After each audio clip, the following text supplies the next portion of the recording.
Hello, welcome to Off Grid Thoughts channel. This is part 2 of the Mansfield cordless drill off-grid project series. In part 1, I just kind of went over this particular drill, and I had converted it to use lithium-ion batteries. So I talked a little bit about the drill in the last video, but this video is just kind of an update on this. What else I've done to the drill since the first video. What I'm going to be doing for the charging of the batteries. Talking a little bit more about that. So I'll just kind of start by saying that I did receive a drill chuck for it. This one is it was advertised as being a 1.5 millimeter to 13 millimeter jaw range for the drill bits, which the equivalent of a 1/2 inch chuck. And I did try 1/16 drill bit, which is the equivalent of 1.58 millimeters, and the chuck tightened it down pretty firmly. So, but the box on the chuck says 2 to 13 millimeter. The advertisement was 1.5, but worked fine with 1/16 drill bit. So I haven't tried anything smaller than that, but a pretty good high quality chuck. So I'm pretty happy with the outcome on that. Drill works excellent. So I'll kind of move on to the next part about this, and that is the charging of the batteries. I'd bought this Makita type charger. It's not an OEM Makita. It's a clone, but pretty simple, straightforward charging. It's just a AC outlet slow charger. I got it for $3, and with another online order. So, well, with other items in the order, so it made the shipping free. So that was a pretty low price. So I had picked this up around the same time that I picked up the drill, and at the time the battery adapter was about $13, but I didn't pay $13. I didn't buy it right then. I waited till I found a lower price. So I paid about $8 for the battery adapter after kind of shopping around. But I tested this AC outlet charger last night, and it worked fine. It topped up the battery. I had it on the charger for about 7.5 hours. I didn't notice till later it had this indicator that you can press, and shows you the battery state, and it says it's fully charged. But so I'm not sure how much power the battery had in it when I got it, because I really didn't notice that it had this until after I had charged up the battery last night. So it took a while before it topped it up, though. But I didn't really use it too much. I was just kind of test spinning the drill. But kind of, you know, what this video is about is kind of like, you know, charging off grid, what you could do, you know, in an off-grid situation. In the last video, I talked about that. So this is kind of what I've done is I got one of these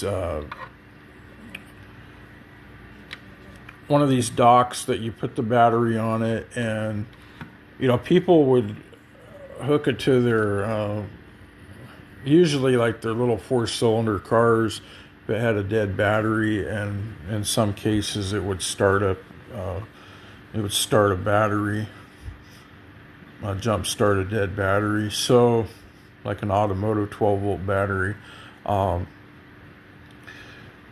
And from the photos, it seemed like it had, you know, it was pretty robust. And this has very good 12-gauge wires and very good clamps.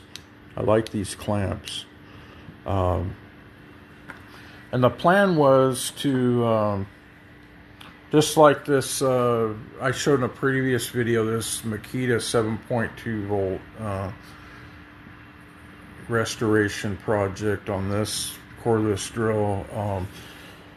I had made a dock station and put like 12-gauge Dean's type T-plug, so I could plug it into this IMAX hobby charger.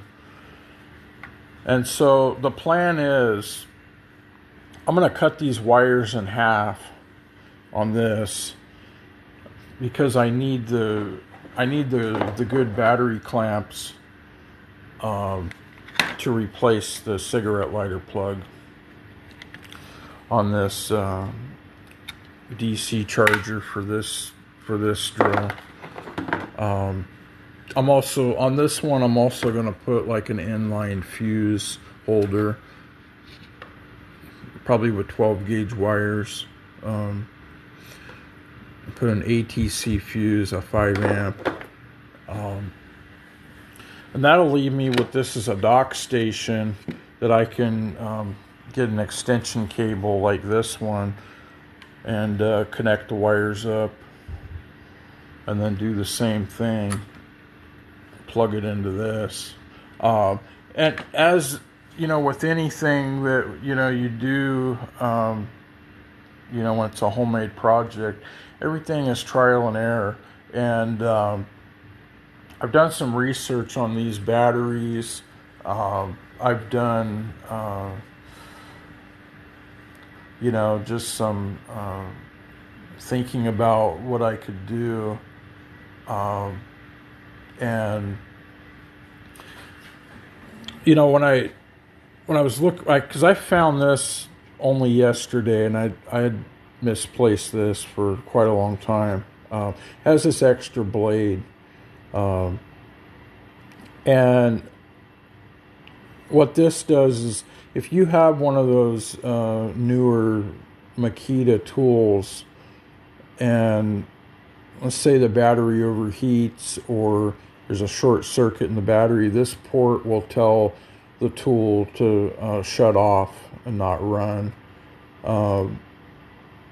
Also, this blade, it'll tell the charger to stop charging. You know, in the event that the battery's overheated, or there's, you know, there's a short circuit or something like that. So, but the thing with this, it has its own onboard BMS and battery management system. So, combined with this is pretty much like a peak charger. You set the cells, how many cells, which these are charged as like a 5S, 5-cell, even though there's 10 cells in it. There's just 2 banks of 5 cells in parallel. So it's not a situation where it's wired, where they're all wired in series.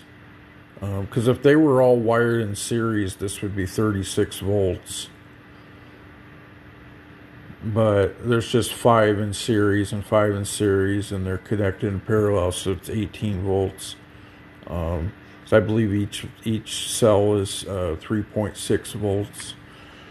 So with this being a peak charger, you're only setting your amp rate and how many cells the pack is. And this will charge up to 6 amps. A Makita type fast charger, even the clone ones, they're going to charge at about anywhere from 7 to 9 amps. So with this having a maximum charging of 6 amps, I'm going to be charging it probably about 4 amps. So I don't think there's going to be an issue with this. This is kind of a, I don't know, medium-sized battery pack. Maybe a little bit on the higher side. Maybe a medium-sized pack is about, 6 amp hours. But this is just kind of the higher side of that. But I think that since it has its own internal BMS, and this is not going to put anything more in it than what it would need, I don't think there's going to be any issue with overcharging it. Since this is just meant to tell the charger or the tool to completely shut off because of short circuit or overheating. This charger's pretty good at sensing if a battery, it'll stop charging if it doesn't match the algorithm of charging a battery, a peak charging a battery. So, but it's something I'm going to try, and I believe it'll be successful. But I have to get another extension cable so I can make my dock station. But other than that, this project has turned out very well. So one thing that I'm probably going to be upgrading on this IMAX AC/DC charger is I'm probably going to be upgrading from 14 gauge charging leads to 12 gauge, just to make it a little bit more robust, although I've had no issues using this. That's just in case I want to charge a little bit larger batteries. And so I'll be changing this out. I'll be doing a little bit of work to make this dock station happen. But other than that, pretty much believe that I have a successful project here. One thing I'm going to be buying too is they do have the non-branded Makita type DC battery chargers. So I'm going to be getting one of those. It'll be something, have a similar function as this one has. But I believe the charging rate on those is like 2 amps. This is a 4 amp. They also, on this one, for this drill, they do have the 2 amp version. I just thought, well, I'll just get the 4 amp version. But